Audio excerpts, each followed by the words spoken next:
Well, Julie's going to come up. Julie is with the Department of Water Resources, the Office of Water Use Efficiency, and today she is talking about the model ordinance for water efficient landscapes. And she is one of 5 people in the state of California, right, working on this. So it's a big deal to have Julie here. She's been great. She's speaking. She's on this workshop tour with us. So we're delighted to have her here today. Julie, thank you. I work for the state of California, and we are updating this ordinance that was written actually originally back in 1992.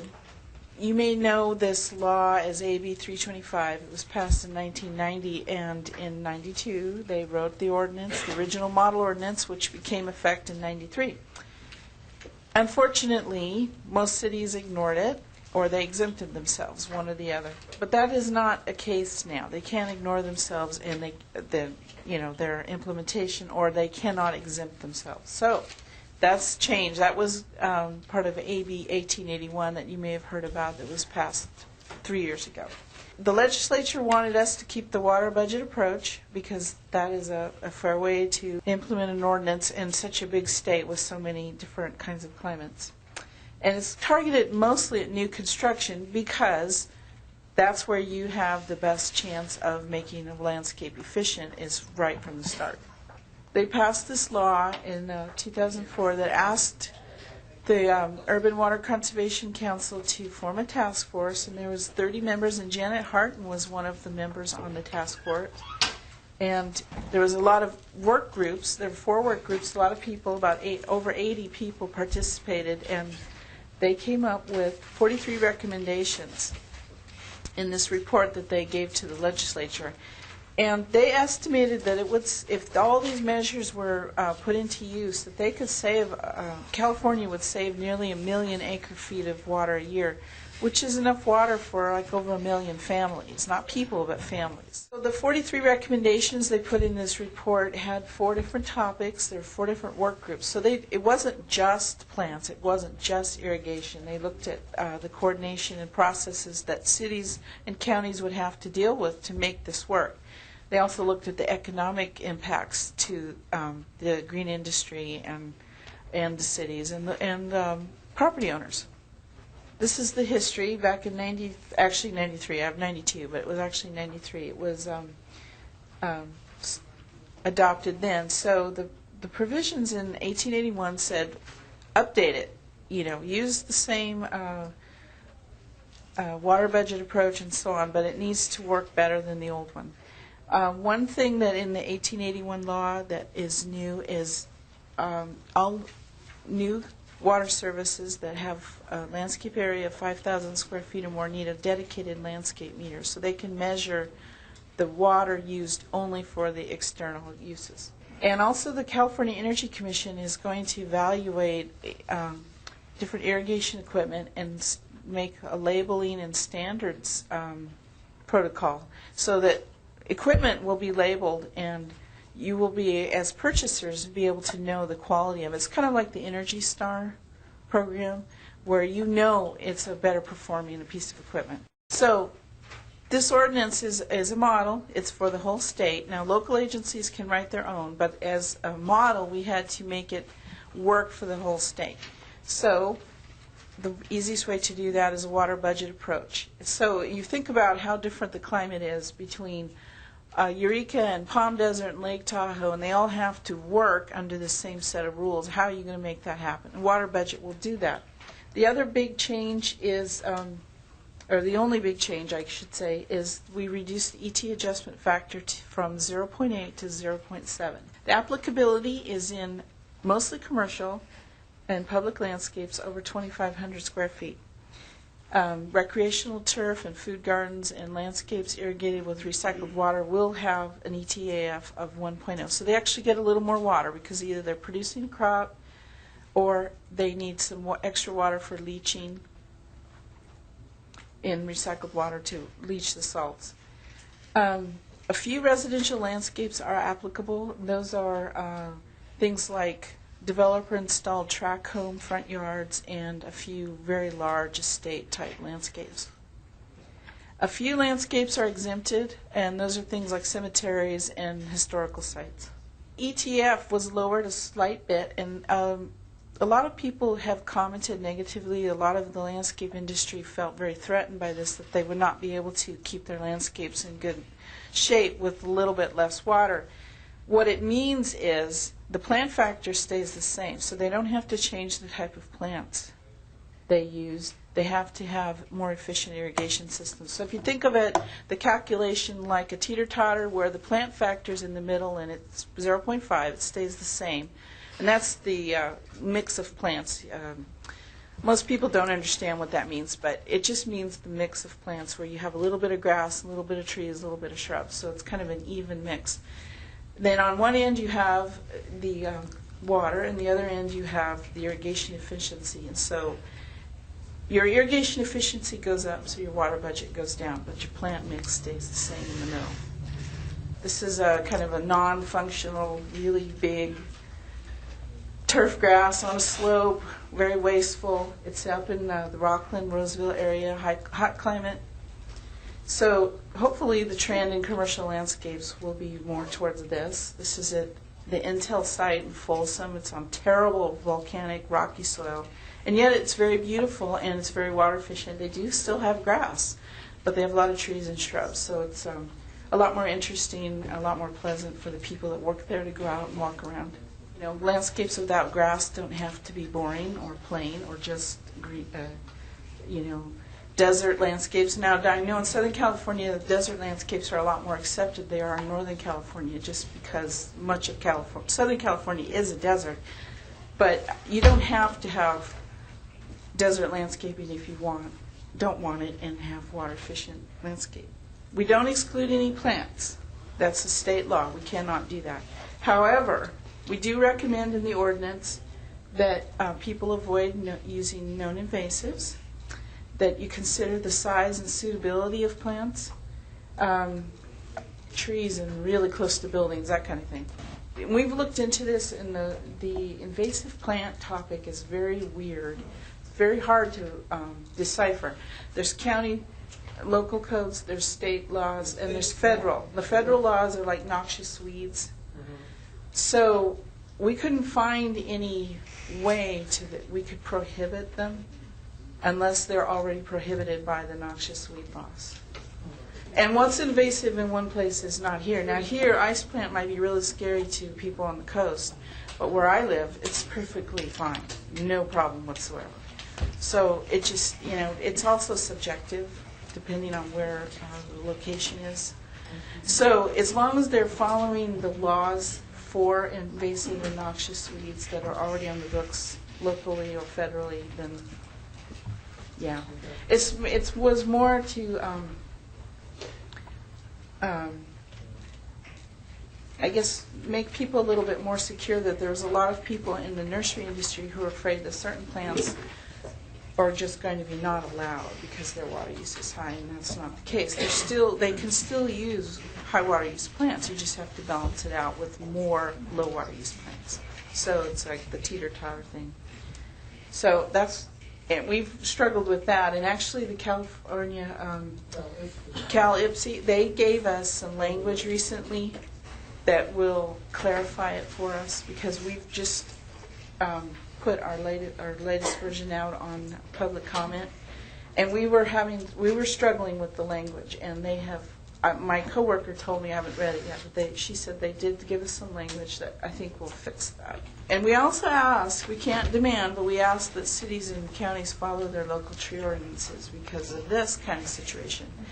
I don't know what they were thinking. They put redwood trees so close to these buildings. And I don't know, you guys don't grow California redwoods down here much, do you? They're the fastest growing tree in the world. They will get to be 50 feet in 10 years or less. These trees were so close to the building, I went by recently, they did cut them down. The stumps were bigger than the width between the stump and the building. So hopefully this kind of stuff won't continue. This might be a little more appropriate way to grow a tree. Give them plenty of space and let them get big. And we did talk about avoiding turf in really narrow areas like parkways, because it's inefficient to irrigate. So this might be a more efficient and more safe version of a parkway. It's a street with a 45-mile-an-hour speed limit. nobody needs to risk their life mowing along this busy street. There's no parking. Nobody needs to stop and get out, so the shrubbery and the trees kind of isolates the pedestrians. So this is the kind of thing we're encouraging in the ordinance.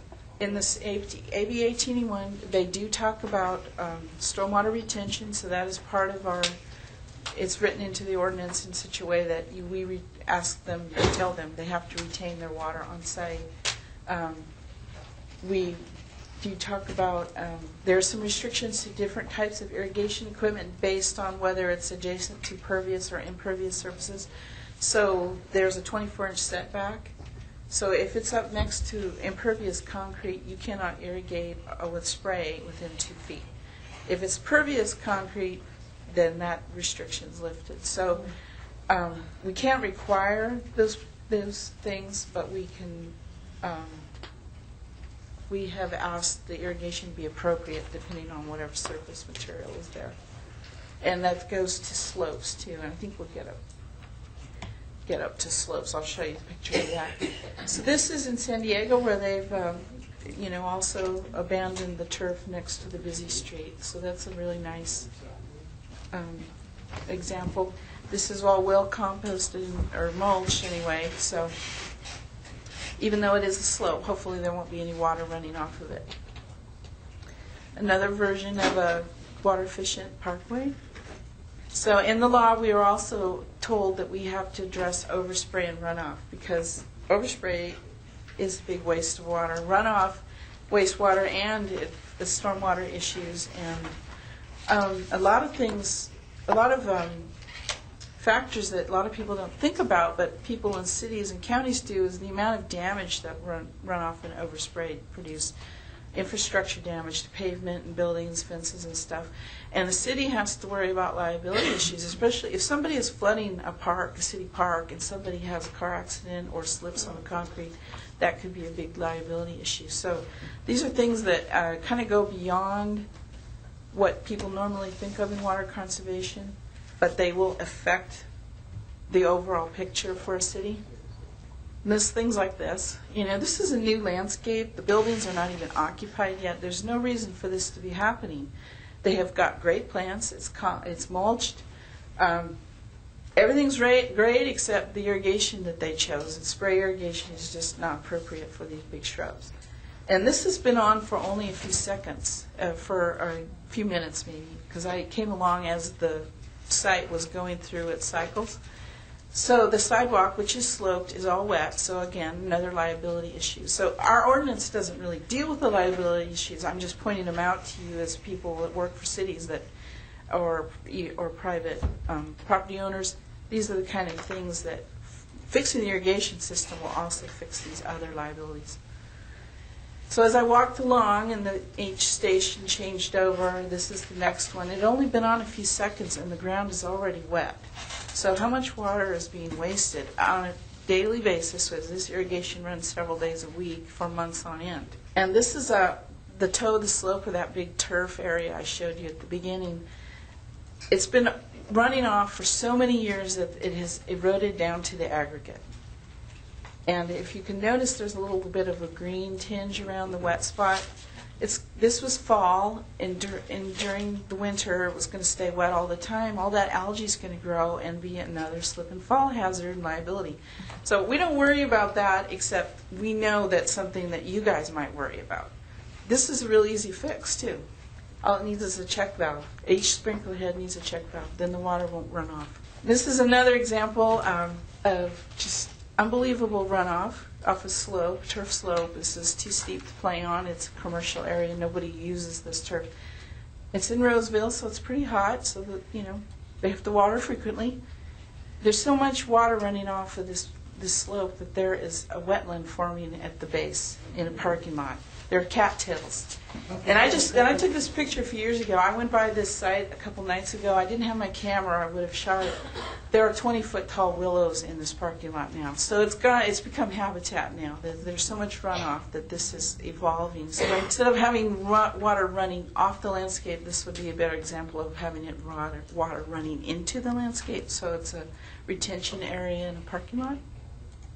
So these kind of things are encouraged in the ordinance too. Here's a really good example of a beautiful landscape, very water efficient, has this dry stream bed that will collect rainwater. The little berm protects the people at the restaurant from the busy traffic. It's just gorgeous. I love it. Except when you go to the bottom and it's always leaking. And again, all it needs is a swing joint or check valve, which we're requiring in the ordinance in the irrigation plan. These are really cheap fixes, but again, I took this picture a few years ago. I went by the side a couple of weeks ago. It's still leaky wet in that same spot. So what's going on there is the water, because of that hill, when they turn off the system, it runs down and leaks out constantly. And since it's by a sidewalk, a swing joint might be the problem too. Then maybe the riser's broken. So in areas where there's a lot of traffic, we're requiring the swing joint protection. And again, that's a really cheap fix that will prevent this.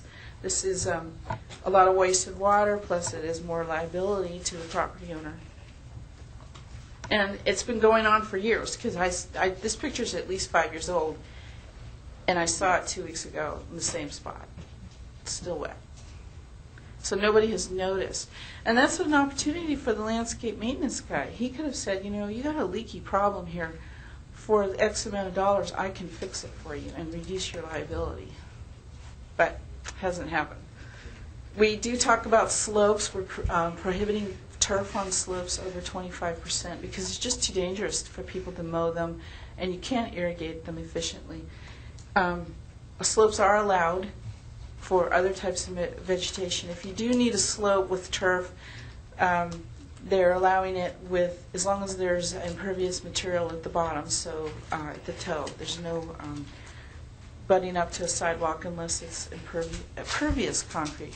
So this might be a little more appropriate version of a sloping landscape. This, you know, this one is on the edge of a retail, I think a Kmart, you know, big retail parking lot. Nobody's using this for anything other than just as a barrier between the sidewalk and the parking lot. So maybe something like that might be more appropriate, which will fit in better with their water budget. Why waste their water budget on grass that nobody uses when they could use it for grass somewhere else that somebody will use? So I said earlier, it does apply to some residential landscapes, mostly to developer-installed tract home type of landscaping, and also in homeowner-provided landscaping where it's 5,000 square feet or more. And that's the landscape area, not the lot size. So it's pretty big places, you know. So these are the kind of landscapes that would apply to. These are in San Diego, very small, teeny front yards, developer-installed. This one has a lot of turf, though. I don't know why, because most of the neighborhood was just very water efficient. But most of them look like that. They're beautiful. The yards are too tiny for anybody to really play ball game on, so turf really isn't appropriate for their lots anyway. So the only thing that I can't figure out is how come San Diego put in that little grass strip, because that is not allowed in the ordinance. It wasn't allowed in the old one. It's probably not allowed in their local ordinance either. So that's a little funny how they have these beautiful water-efficient yards, but then they have this really inefficient grass strip. This is a model, so it's meant for for cities and counties to look at. They don't have to adopt the model. They can adopt a local ordinance of their own making as long as it's at least as effective as ours, and that's in the statute. However, we don't really have an interpretation of what that means at this point, or that we can say. We do actually encourage regional ordinances because they promote consistency. You can deal with issues that your region has that may not be part of a state issue. Like we don't, you know, in the Sacramento area, we don't have to worry about fire suppression. Now up in the foothills we do, but not in the valley. And where I know here, it's a very big issue. So in your water conservation ordinances, you can write stronger fire suppression components. You can be more strict than we are, and a lot of cities and counties are more strict. They have a lower ETA, or they may limit turf, which we cannot do. You can use plant lists. We can't do that in the ordinance, but you guys can. You can limit water features. So there's a lot of different ways that can be approached and still achieve the goal. There isn't really a lot in the ordinance regarding compost and mulch. It's mostly design and irrigation specs. However, we do understand that those are, you know, vital for a healthy, water-efficient landscape. So we do require mulch in shrub areas and any place other than turf. And we do require soil assessment, so we want people to know what their organic matter is before they do anything. So they choose the right plants and amend the soil if needed. We don't specify how much compost to use because that is just too site specific for our ordinance. We just don't feel like we can dictate what amount of compost people should use throughout the state. When you're dealing with places as different as Eureka and Palm Desert, we can't do that in the state ordinance. So we ask them to go by your soil assessment and do what's right for your area. Another provision in the law is provisions for landscape maintenance that are long-term sustainability issues, or we'll deal with those. So again, compost and mulch we know are vital for that. So keep using it. So you've heard all today about all the benefits of mulch. You don't need to worry about them anymore from me. And this is a really nice example of a golf course that took some of their turf out, and it's not a play area, it's between the trees. So they took the turf out and mulched around these trees, so it does save water, and the trees are probably a lot healthier because they're irrigated appropriately for trees and not the grass. And here's another area in San Diego that's been mulched. So it's a little bit of a slope, so hopefully that will keep the water on the site and not in the gutter. So these are the provisions, even though they're not dealing, these are provisions in the ordinance and the law. Even though they're not dealing with organics directly, you can see how organics can influence them through runoff control, erosion control, stormwater retention, all these things. So even though we don't say a lot about compost and mulch, we understand it is very vital. Surprisingly, we actually had people, because we've gone through 2 different public comment periods, we actually had people write in and say, compost and mulch are not good things. And they shouldn't be used in slopes, is one comment. And yeah, maybe it will run down the hill, but soil runs down the hill even quicker. So yeah, you're going to keep using mulch in slopes. And some people thought that there was design and cost issues, and we're saying, but it will, in the long run, save you water, save you money, make your soil healthy, make your plants healthier. So we didn't back down from those provisions because it was in the statute to promote these long-term sustainable measures. We did not back down from the compost requirement. And I can't say exactly what comments the BIA had, but they did comment quite a bit, so they were very involved in our. Yeah. We said, you have to mulch because you're going to have erosion, and it does belong in a water conservation ordinance, so we're keeping it in. And we did say, if it is a slope, if it's a stabilizing product, then that works. So what can you as local agencies do? Talk to your planning departments. Tell them you want these things to remain, that you want things to be going to the direction of sustainable landscaping, water efficiency, resource efficiency. There's a problem with the ordinance, which we are not able to do anything about. It's directed at local agencies, meaning city and county planning agencies. And I know a lot of places the water purveyors have no connection. So talk to the water purveyors and say, we want you to support us on this. So hopefully you can work as a team. And it might take some negotiation, but that's the best way to go. So if you need to call me, I have that. I did put some cards in the back, and I brought a few brochures, and I brought the WCL CD that hopefully I brought enough. If not, it is on the web. You just type in WCLs. But it has a plant list, and it'll tell you for your region the relative water use of about 1,800 plants. So that's it.